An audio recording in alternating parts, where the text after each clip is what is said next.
Hello. Good afternoon. Good evening.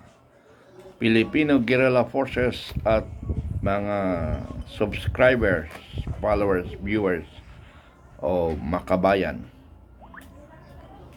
Ito ang ipaparating ko sa inyo. Maugong nako dita. Jerome Browder, no hope dita, sabi nila, no? So, nakita kami ni General Browder no isang gabi. Medyo nakapag-usap ng konti lang. Konti lang. Pero saka na lang natin sabihin yung napag-usapan, ano. Okay. Kasi nakita kami doon sa lamay ni late General Bobby Morales, ano.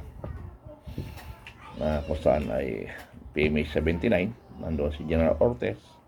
Nandoon yung mga idol ko, si General Magno, the one-man standing of the first batch of the Special Forces Company, which is handled by Fidel B. Ramos.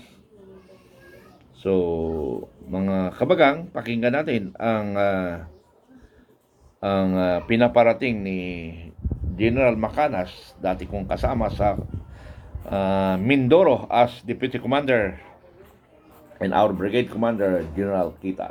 Pakinggan natin. Magandang araw mga kaibigan.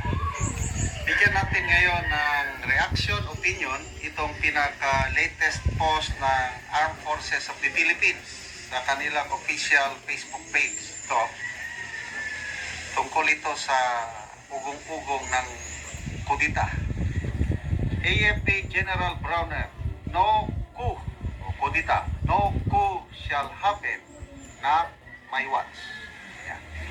Armed Forces of the Philippines Chief of Staff General Romeo S. Browner has reaffirmed the military's unwavering commitment to the Constitution and the chain of command, firmly stating that there will be no coup d'etat under his leadership.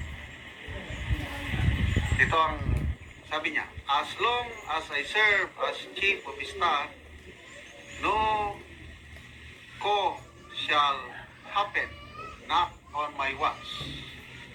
We will not be shaken by rumor nor outmaneuvered by noise, said General Browner in response to the resurfacing of unfounded claims suggesting internal unrest within the AFP. The AFP Chief of Staff likewise underscored the military's professionalism and its ongoing pursuit of reform, accountability, and internal discipline. No, dagdag nga payag ng Chief of Staff. Sabi niya, let me reassure our countrymen that the AFP remains strong, professional, and firmly loyal to the chain of command. We are a disciplined institution grounded in respect for the Constitution, civilian authority, and the rule of law. I have full confidence in the integrity, patriotism, and professionalism of the men and women of the military. Isolated grievances do not define the AFP. Our collective commitment to service does. General Browner also addressed those who continue to stir discord and disinformation, reminding them of the broader consequences of undermining institutions built to serve and protect the public. To those, ito, dagdag statement ng Chief of Staff. To those who persist in creating instability, I offer this not as a rebuke, but as a reminder. Do not sow doubt among the very ranks that safeguard our democracy. Do not attempt to influence or mislead soldiers who serve quietly, honorably and with steadfast loyalty to our Constitution and our country. Prostration is not a license to target your protectors. Attacking the armed forces with baseless narratives only threatens to weaken an institution that exists to defend us all. He further called for discernment when approaching sensitive topics concerning public institutions and national security, urging citizens to differentiate genuine concern from baseless speculations. Let us not be adversaries in the same nation we all claim to love. Let us be better stewards of our words, platforms, and influence. Because patriotism is not measured by how loudly we speak, but by how wisely we choose unity over division and nation building over disruption. With these strong words, General Browner reiterated that the armed forces focus mission. We remain committed to protecting the people, preserving the peace, and defending the nation. He ended. So, yan po. Media release, Armed Forces of the Philippines Public Affairs Office. Dito, wala pang nag-comments dahil okay. So, ito naman ang aking reaction, opinion. Sa tingin ko, malayo. Wala akong nakikita kudita dahil hindi kailangan Yung panawagan ng mga Duterte after na nadala sa Netherlands si PRRD, ang panawagan is kalmado lang tayo. Walang gagawa ng aksyon o whatever na dahilan para mag-declare ng martial law. So, kalmado lang. So, naging kalmado ang lahat. Kaya, hinintay lang ang eleksyon. So, doon sa eleksyon itong nangyari, yun na yun. Taong bayan, including the men and women in uniform, bumoto. O yun, pinalabas yung kanilang kagustuhan. At ito siguro, yung resulta ng local absentee voting na kung saan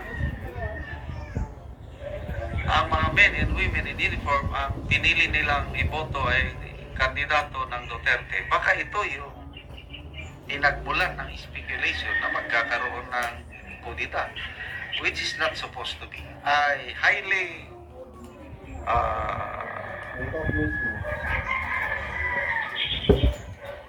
discourage ang kudita. Naranasan ko na po kasi sumama ng kudita noong December of 1989, yung pinakamadugong kudita panahon ng Korean Ministries. It will not have the AFP, the soldiers have learned their lessons. Kaya malayo. Kaya kung sino man yung nagpapakalat ng balita na may kudita, tumigil na. Yung mga sundalo na bumoto, in-exercise lang nila yung karapatan nila na bumoto. Dahil pinili nila ang opposition candidate, walang nanalo sa alyansa, that's just part of democratic process. Kaya hindi ibig sabihin na ang mga sundalo magkukudita na. Kaya hindi po makakatulong sa bansa ang whatever destabilization mo. I fully agree dito sa statement ng Chief of Staff na ang sundalo karon remains professional, committed to upholding the Constitution. So, hindi ito mangyari. Walang kudita. Okay. Okay, salamat mga kaibigan. Tama rin yung observation ng aking dating Deputy Commander. Naging boss ko as Deputy Commander ng 203rd Brigade sa Mindoro. Sa aking opinion naman, parang hindi rin talaga mangyari. Pero alam ko, may ugong-ugong ang EFP sa nararamdaman ko. Bakit? Marami nagpaparating sa akin ng information. Mga na gusto parating sa lahat ng mga vloggers, ano. Information from the AP. Pero sa aking palagay, mayroon ako nakausap na senior officer. Sabi niya, sir, sa akin, ang successful na gagawin ng taong bayan ay magmumula rin sa politika. Which is nangyari nga yung eleksyon na nakarang eleksyon na pinaramdam nila na wala na gaanong naniniwala sa Marcos. But that is not means na maglungsad tayo ng kudita. Pero para sa akin, taong bayan na lang. Ito nga People's Initiative. United People's Initiative. Magkaisa. Nasa batas kasi ito eh. Ha? Nasa batas ito, yung People's Initiative, wherein the Pilipino ay may karapatan. Actually, pwede ngang gumawa ang People's Initiative ng batas para sa taong bayan. Pwede nating iparesto ang lahat ng nasa gobyerno na hindi tumatalima ayon sa ating batas. Ang ating Pangulo, pwede nating arestuhin kung nasa bilang tayo na naniniwala tayo. Ano ba sabi nga? On the Constitution, 10% of the voters. Ano? So, 60 million plus yata ang voters. Ano? So, meaning, 10% of that is more or less 7 million na lang sabi natin. For 7 million, o to be close, 7 million na nasa side natin, pwede na tayo magpatupad ng batas. Ayon sa saligang batas, ano? Ayon sa batas natin. So, yun na lang kailangan natin. Ma-meet natin yung figures. People's Initiative, nandito na, United People's Initiative. Nasa atin na malapit-lapit na. Now, sabi ko nga sa inyo, mga kabagang, Filipino guerrilla forces is more than 20 million. Pero for accounting pa. According to mga ang tawag nito, affiliated. So, if necessary, we need meet of 7 million. Kung kinakailangan natin effort, ay gagawin natin. Okay, Filipino guerrilla forces, ito, sabi ko nga, in all my vlogs, sa dulo nito, paano ang FGF mag-exist sa Pilipinas. We will exist in the Philippines. Ang Filipino Guerrilla Forces, the only organization na nakapag-isip para protektahan ang taong bayan, ang pamilya, ang barangay. The only organization exists in the Philippines. Tandaan niyo yung mga kabagang. Kaya nga nilagayan ko na strong Filipino Guerrilla Forces, strong Filipino Guerrilla Forces. Palakasin natin ang FGF so that we can control, we can protect, we can defend our Constitution. Na itong administration na ito ay winawalang nila ang 1987 Constitution. In short, ang ating batas, winawalang ng administration ngayon. Kung ano ang sabihin ng Pangulo, yun ang nasusunod. Like for example na naman, yung pagkidnap kay Pangulong Duterte. Ayon sa maraming mga batikan na mga lawyers, is illegal, unconstitutional ang ginawa ng administration. Sabihin natin, protektahan ng administration, lawyers. Pero makikita mo nga si Secretary Remulla dati sinasabi ni Remulla, dati sabi ni Pangulong Marcos na hindi pwedeng pumasok ang ICC dito because wala silang jurisdiction. Sa kanila galing yun. Now, ngayon, bago na. So, ibig sabihin, in seconds, pwede palang baguhin ang batas. Pwede palang baguhin ang batas. Kaya pwede nating arestuhin, unang-una, ang Pangulong Marcos. Pero kailangan natin ang bilang ng 7 million. Kaya nga Filipino Guerrilla Forces, alam ko we will meet the 7 million. Ang problema lang natin, how to account. Kasi nga, Ang sagot nyo lagi, sir, napakahirap pumilos kasi walang budget. So, yun yung problema natin. Pero, sabi ko nga, kung mag-initiative lang tayo bawat area, Filipino Guerrilla Forces, pag ikaw ay nakapag-organize ng isang municipality, the respect na sa iyo na. Ha? Yung respeto na sa iyo na. Sila ang lalapit sa iyo. Now, kung hindi natin magawa yon, hindi pa rin tayo kikilalanin sa area. Now, in national leadership, the Filipino Guerrilla Forces ay nakuha ko na ang respeto. Initially. Because we have enough numbers. Kaya nga lang, sabog-sabog pa tayo eh. But if Mindanao ay katabi lang ang Metro Manila, tapos na ang problema natin. But ang problema natin, malayo tayo sa Mindanao eh. In every head, gagastos tayo ng sabihin natin kulang-kulang 20,000 bawat isa sa loob ng 3 araw. So malaking gastos, di ba?